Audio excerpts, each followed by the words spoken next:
بسم اللہ الرحمن الرحیم۔ معزز ناظرین، ادب کے ساتھ عرض ہے کہ چینل کو سبسکرائب کریں، یہ تو انتہائی عزت افزائی ہوگی، لیکن جو بھی دوست کسی بھی قسط کو سنتا ہے لائک تو ضرور کر دیا کریں۔ ہم ساری محنت آپ کی خوشی کے لیے ہی کرتے ہیں، آپ کے لائک کرنے سے ہماری عزت افزائی ہوگی، اور کوئی کمی بیشی کمنٹ کر کے لازمی بتا دیا کریں۔ ہماری پوری کوشش ہوتی ہے کہ ہم آپ کی ہدایت کا جواب دیں اور اس پر عمل بھی کریں۔ لائک لازمی کر دیا کریں، شکریہ۔ گمنام ہیرو کے معزز ناظرین، السلام علیکم۔ آئیے چلتے ہیں کہانی کی طرف۔ اس کا دل دھڑک رہا تھا، وہ مجھے ٹٹولتی ہوئی نظروں سے دیکھ رہی تھی، میرے چہرے پر ایک آئیڈیل کی تمام خصوصیات کو تلاش کر رہی تھی، پھر اعتراف کر رہی تھی، ہاں ایسا ہی ہوگا، میرا وہ ہونے والا شوہر ایسا ہی ہوگا۔ میں نے نظریں اٹھا کر دیکھا تو وہ یوں گھبرا گئی جیسے چوری پکڑی گئی ہو، اس وقت بیوی کا رول ادا کرنا بھول گئی تھی۔ اس لمحے یہی بات دماغ میں بسی ہوئی تھی کہ ایک آئیڈیل دیکھ رہا ہے۔ اس نے فوراً ہی شرما کر نظریں جھکا لیں۔ میں نے اس کی سوچ میں کہا، یہ کیا، مجھے اپنے شوہر سے اس طرح نہیں شرمانا چاہیے، آنکھیں ملانا چاہیے۔ اس کے لیے بڑی مشکل ہو گئی، عمر بیوی بننے کی تھی، مگر حالات اسے نقلی بیوی بننے پر مجبور کر رہے تھے، اس لیے بڑی مشکل سے نظریں اٹھائیں، مجھے یوں دیکھنے لگی جیسے آنکھوں ہی آنکھوں میں قربان ہو رہی ہو۔ دل پوچھ رہا تھا، کیا بیوی کی حیثیت سے قربان ہو رہی ہے یا آئیڈیل سمجھ کر؟ وہ پھر پریشان ہو کر دوسری طرف دیکھنے لگی۔ میں نے بچے کے سر پر ہاتھ پھیرتے ہوئے پوچھا، کیا ببلو ہمارے ساتھ جائے گا؟ حور بانو نے چونک کر اپنے والدین کو سوالیہ نظروں سے دیکھا، پھر سنبھل کر بولی،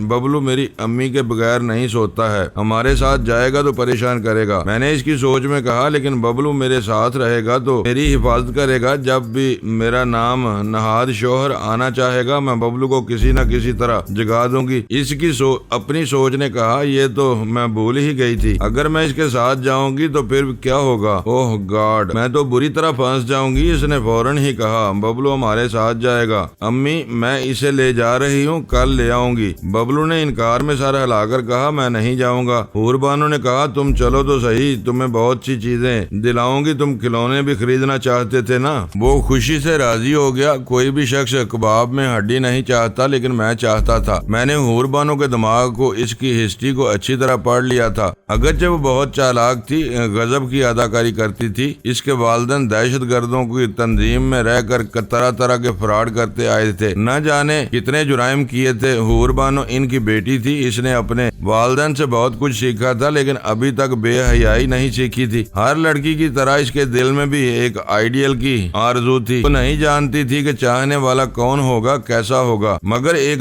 دھندلا سا خاکہ اس کے ذہن میں موجود تھا۔ وہ کسی ایک سے محبت نبھانے اور کسی ایک کے لیے جینے مرنے والی لڑکی تھی، لیکن اس نے ایسے ماحول میں پرورش پائی تھی جہاں اس کے اجلے دامن پر بدنما دھبا لگ سکتا تھا۔ اگرچہ اس تنظیم میں بعض عورتیں شادی کر کے ازدواجی اور گھریلو زندگی گزارتی تھی، لیکن کسی مشن کے دوران وہ نہ تو کسی کی بیوی ہوتی تھی، نہ کسی کی ماں، نہ کسی کی بہن، نہ کسی کی بیٹی۔ ماسٹر کی حکم دیتا تھا اور وہ کاٹ پتلیوں کی طرح حرکت میں آ جاتی تھی۔ پھر حور بانو تو حسین بھی تھی، جوان بھی اور غیر شادی شدہ بھی تھی۔ تنظیم کا سربراہ ماسٹر کی یا کم کریزی جیسے خاص ماتحت اپنے مفاد کی خاطر حور بانو کو کسی کے بھی سامنے چارے کے طور پر پھینک سکتے تھے، یہ بات حور بانو جانتی تھی۔ اس موضوع پر سوچتی تھی، پریشان ہوتی تھی، الجھتی رہتی تھی، پھر اپنے آپ کو تسلی دیتی تھی، ایسا کوئی وقت آئے گا تو وہ اپنا دامن بچائے رکھنے کی ہر ممکن کوشش کرے گی۔ میں خدا سے ڈرتا ہوں، اس لیے حور بانو کے دل میں یہ بات پیدا کر دی تھی کہ اپنے تحفظ کے لیے ببلو ساتھ لے جانا چاہیے۔ میں نے عورتوں کے دماغوں میں پہنچنے اور ان کے دلوں کو جبرن اپنے قابو میں رکھنے کے لیے کبھی ٹیلی پیتھی کا غلط استعمال نہیں کیا۔ جب میں نے دیکھا کہ کوئی گمراہ ہے تو اس راہ میں گم ہو گیا۔ ہم ببلو کو لے کر وہاں سے روانہ ہو گئے۔ کم کریزی کار ڈرائیو کر رہا تھا، پچھلی سیٹ پر میں حور بانو کے ساتھ بیٹھ گیا تھا۔ کریزی چاہتا تھا کہ حور بانو مجھ سے زیادہ قریب رہے اور میں اس کی طرف مائل ہو جاؤں، لیکن حور بانو نے میرے اور اپنے درمیان ببلو کو بٹھا دیا تھا۔ کریزی عقب نما آئینے میں کبھی کبھی دیکھتا تھا اور ہمارے درمیان ببلو کو دیکھ کر ناگواری سے منہ بناتا تھا۔ اسے یہ پسند نہیں تھا کہ ڈیوٹی کے دوران کوئی بھی لڑکی اپنی پارسائی دکھائے۔ یقیناً اس سلسلے میں آئندہ حور بانو کو تنبیہ یا سزا ملنے والی تھی۔ اس بیچاری نے صرف فاصلہ رکھا تھا، ورنہ مجھے ٹریپ کرنے کے سلسلے میں اپنی تمام تر صلاحیتوں سے کام لے رہی تھی، مجھ سے گل مل کر باتیں کر رہی تھی، میرا ماضی مجھے یاد دلا رہی تھی جیسے واقعی میری شریک حیات رہ چکی ہو اور اس نے ہی میرے لیے ببلو کو جنم دیا ہو۔ میں اس کی باتیں سنتا جا رہا تھا، کبھی ببلو کو چھیڑتا بھی جاتا تھا، لیکن اس دوران کرم داد کے پاس بھی پہنچ جاتا تھا۔ ابھی کار کے ذریعے ہمارا سفر طویل تھا۔ حور بانو کے گھر سے ہماری وہ کوٹھی بہت دور تھی جہاں کم کریزی نے اپنی ٹیم کے افراد کو پناہ دے رکھی تھی۔ میں نے ان افراد کے درمیان لڑائی کرا دی تھی، اگرچہ کرم داد نے اس باڈی بلڈر کو وقتی طور پر معاف کر دیا تھا۔ کریزی کے کہنے پر باڈی بلڈر نے بھی اپنی غلطی کا اعتراف کر لیا تھا، لیکن دونوں طرف اپنی اپنی انا کے باعث اپنی اپنی برتری کا غرور موجود تھا۔ پھر میں اس غرور سے فائدہ کیوں نہ اٹھاتا؟ کرم داد نے کہا تھا کم کریزی کے کہنے سے وہ اس باڈی بلڈر کو معاف کر رہا ہے، لیکن وہ آئندہ گالی دے گا تو اسے زندہ نہیں چھوڑے گا۔ میں نے اس موقع سے فائدہ اٹھایا، اس سے پہلے کہ کریزی ہمیں لے کر اس کوٹھی میں پہنچتا میں نے پھر باڈی بلڈر کی زبان سے گالی نکلوا دی۔ اگر وہ اچانک ہی کسی جواز کے بغیر گالی دیتا تو شبہ ہوتا کہ اس کا دماغ چل گیا ہے یا پھر یہ ٹیلی پیتھی کے ذریعے ہو رہا ہے۔ میں نے ایسی غلطی نہیں کی، اس کا جواز پیدا کیا، پھر اسے گالی دینے پر مجبور کیا۔ نتیجہ یہ ہوا کہ وہ دونوں الجھ پڑے۔ اس بار کرم داد نے اسے اچھی طرح سمجھا دیا کہ صرف باڈی بلڈنگ سے کچھ نہیں ہوتا، آدمی صرف طاقت سے نہیں اپنے داؤ پیش سے برتری حاصل کرتا ہے۔ دوسرے باڈی بلڈر نے دیکھا کہ اس کا ساتھی زیر ہو رہا ہے، کرم داد سے خالی ہاتھ لڑنا حماقت ہوگی۔ اس نے چاقو سے حملہ کیا۔ کرم داد اگرچہ زخمی ہوا لیکن اس کے قدم اکھڑنے والے نہیں تھے۔ اس نے چاقو والے کو ایسے داؤ میں الجھایا کہ ہاتھ سے چاقو چھوٹ کر گر پڑا، پھر تو اس کی بھی شامت آ گئی۔ ابتدا میں ریحانہ نے بیچ بچاؤ کی کوشش کی تھی، لیکن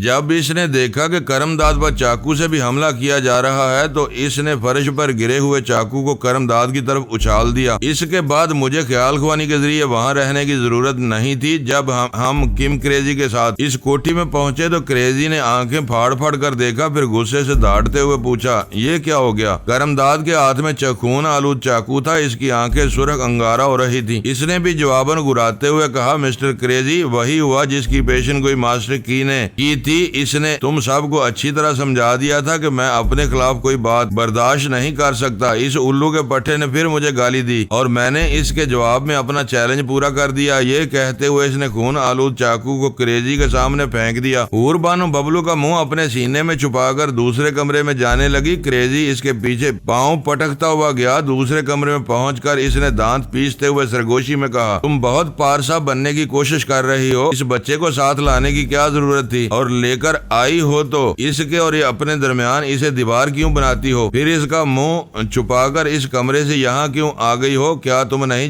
جانتی کہ جو شخص ہماری تنظیم سے تعلق رکھتا ہے اس کے ذریعے اس کی بیوی بچے سبھی اس تنظیم کے مزاج کے مطابق زندگی گزارتے ہیں، بچے اسی مزاج کے مطابق پرورش پاتے ہیں۔ یہ ببلو اگر دو لاشوں سے بہتے ہوئے خون کو دیکھ رہا تھا تو اسے اور دیکھنا چاہیے، تم نے اس کا منہ کیوں چھپایا؟ وہ عاجزی سے بولی مجھے معاف کر دیجئے، زندگی میں پہلی بار تنظیم کے ایسے مشن پر جا رہی ہوں، میں نے اب تک انسانوں کی طرح زندگی گزاری ہے، اب نہیں گزاروں گی، آپ کا حکم ہوگا تو ببلو کو لاشوں کے سرہانے بٹھا دیا کروں گی۔ اس نے سر سے پاؤں تک اسے گور کر دیکھا، پھر تسلیم کرتے ہوئے کہا واقعی تم پہلی بار ہمارے مشن میں شریک ہو رہی ہو، ویسے تم نے بہت اچھا رول ادا کیا ہے، آئندہ کے لیے محتاط رہو، اسے اچھی طرح یاد رکھو، تمہارے بیڈ روم میں ببلو نہیں جائے گا۔ مسٹر کریزی یہ اجنبی ماحول میں میرے بغیر نہیں رہے گا، میرے بغیر نہیں سوئے گا، پہلے اسے سلانے کی کوشش کرو۔ جی بہت اچھا۔ وہ ببلو کو لے کر دوسرے کمرے میں چلی گئی، وہاں بستر پر اسے لٹا کر تھپکنے لگی، سمجھانے لگی میرے اچھے بھائی سو جاؤ، یہ اچھے لوگ نہیں ہیں، تم نے دیکھا تھا 2 آدمی مارے گئے ہیں، جو بچے بات نہیں سنتے انہیں بھی مار ڈالتے ہیں، اس لیے سو جاؤ۔ بچوں کو ان دیکھے بھوتوں سے ڈرایا جائے تو وہ ڈر کر آنکھیں بند کر لیتے ہیں اور سو جاتے ہیں، جبکہ اس بچے نے تو 2 لاشیں دیکھی تھی اور یہ سمجھ رہا تھا کہ اگر وہ بات نہیں مانے گا تو اسے بھی مار ڈالا جائے گا، اس نے سہم کر آنکھیں بند کر لی۔ دوسری طرف کم کریزی اور کرم داد وغیرہ کی مصروفیات بڑھ گئی تھی، وہ کوٹھی کے پیچھے بڑا سا گڑھا کھود کر دونوں لاشوں کو چھپا رہے تھے۔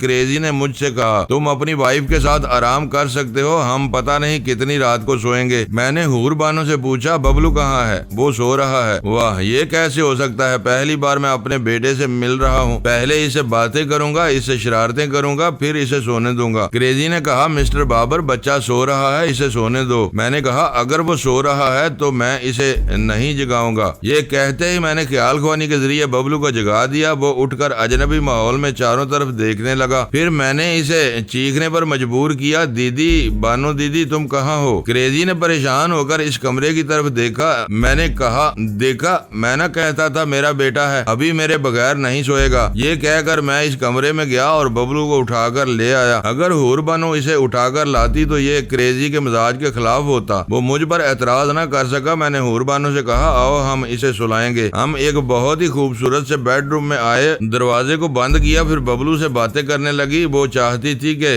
پہلے میں سو جاؤں، اس کے بعد وہ ببلو کو سلائے گی۔ جب تک وہ بہل رہی ہے اور بچے کو بہلا رہی ہے، اس وقت تک میں ذرا جمال احمد جسکانی کی خبر لے لوں۔ اس کے بعد ان تمام واقعات کو یکجا کر کے اس نتیجے پر پہنچوں گا کہ دشمن آخر ہمارے ملک میں کیا چاہتے ہیں۔ گوٹھ سارنگ میں دہشت پھیلی ہوئی تھی۔ رجب علی سارنگ کی بڑی بیٹی کی شادی ہونے والی تھی۔ یہ وہی بیٹی تھی جس کی منگنی اب سے 2 برس 4 ماہ پہلے ہوئی تھی۔ اس منگنی کی تقریب میں جمال احمد جسکانی کی اندھی بہن لبنہ بھی شریک ہوئی تھی۔ اندھوں کو شادی بیاہ کی خوشیوں سے کیا سروکار، انہیں تو کچھ نظر نہیں آتا، تاہم دوسروں کی خوشیوں سے اندازہ لگا کر وہ خوش ہوتے ہیں۔ اندھی لبنہ کو اس تقریب میں اس لیے مدعو کیا گیا تھا کہ وہ بہت اچھا گاتی تھی۔ گوٹھ میں جہاں بھی شادی بیاہ کی تقریبات ہوتی تھیں وہاں لبنہ کو بلایا جاتا تھا۔ سبھی اس کی مترنم آواز کی تعریفیں کرتے تھے۔ وہی بیچاری اندھی جب اس تقریب سے واپس گھر کی طرف آئی تو اغوا کر لی گئی۔ اس کے بعد کسی کو منہ دکھانے کے قابل نہ رہی۔ یہ قصہ پرانا ہو چکا تھا۔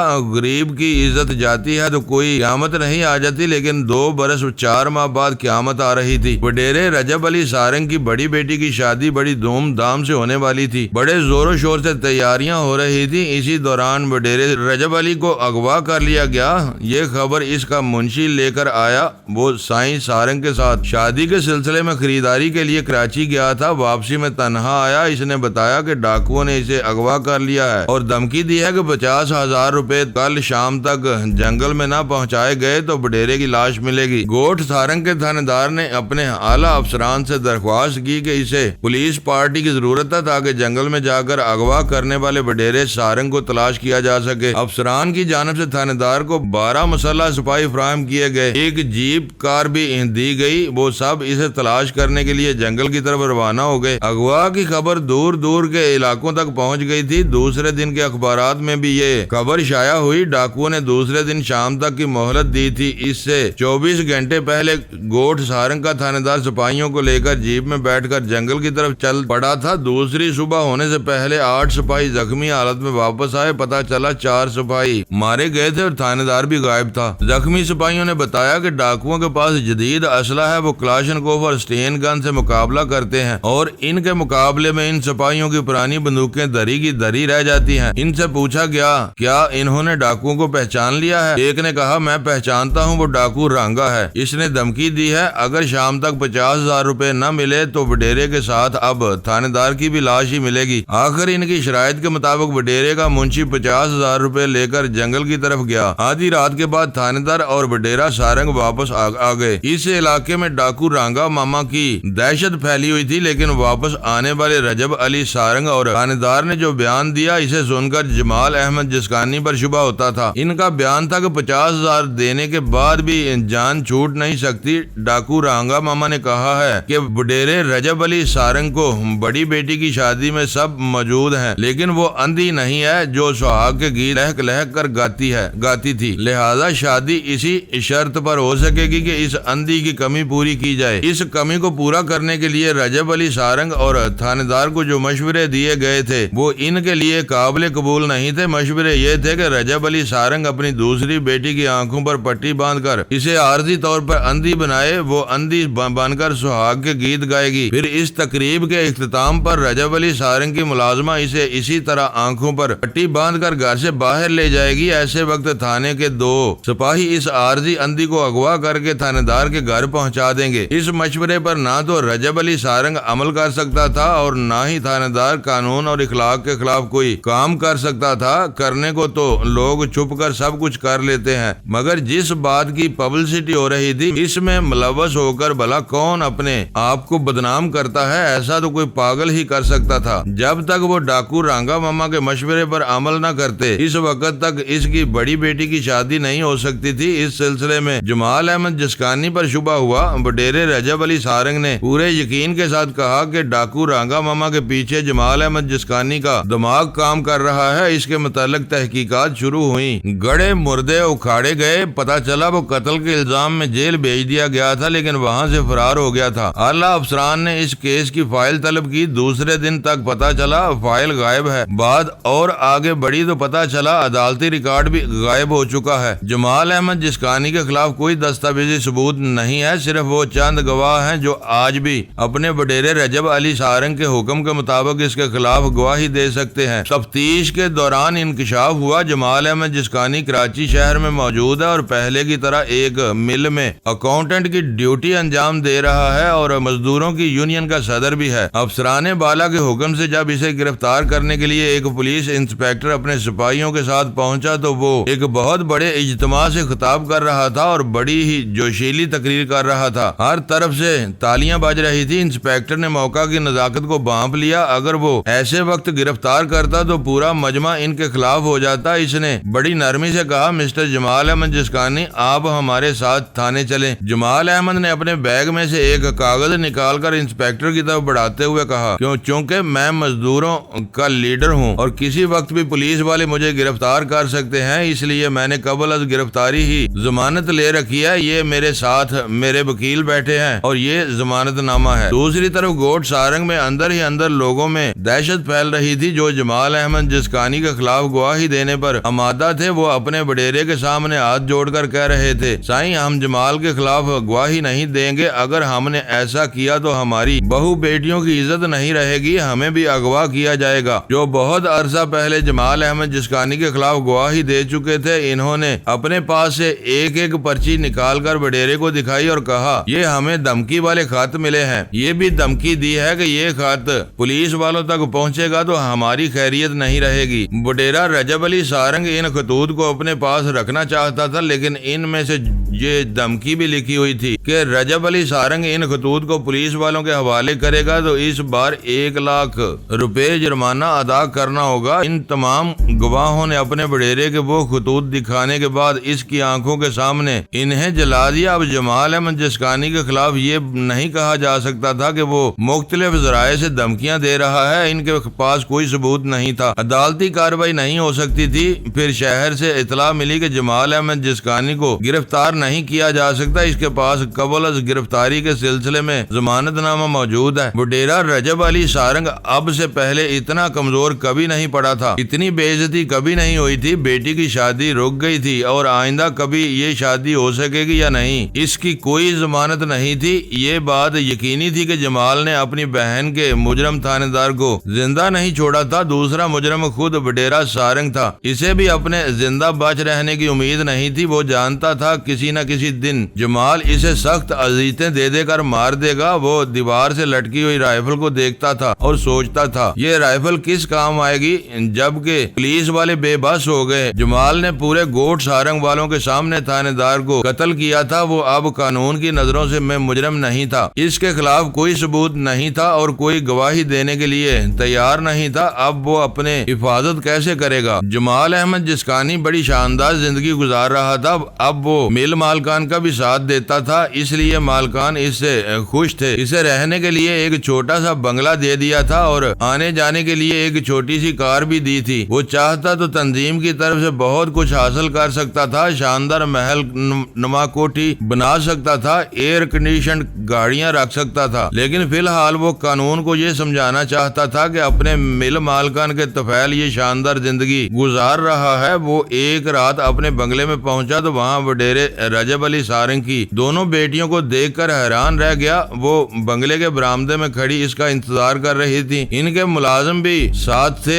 جمال نے بنگلے کے دروازے کو کھولتے ہوئے کہا اندر آ جاؤ، وہ اندر آ گئی، ملازم باہر کھڑے رہے۔ جمال احمد جسکانی نے دونوں کو گھورتے ہوئے پوچھا کیا وڈیرا میرے خلاف کوئی نئی چال چل رہا ہے؟ دونوں بہنوں کی آنکھوں سے آنسو بہنے لگے۔ بڑی بہن نے کہا ہمارے بابا سائی میں اتنی سخت نہیں رہی کہ وہ تمہارے خلاف سازش کر سکے، تم نے انہیں عبرتناک سزا دی ہے۔ میں نے کوئی سزا نہیں دی اور بھلا میں سزا دینے والا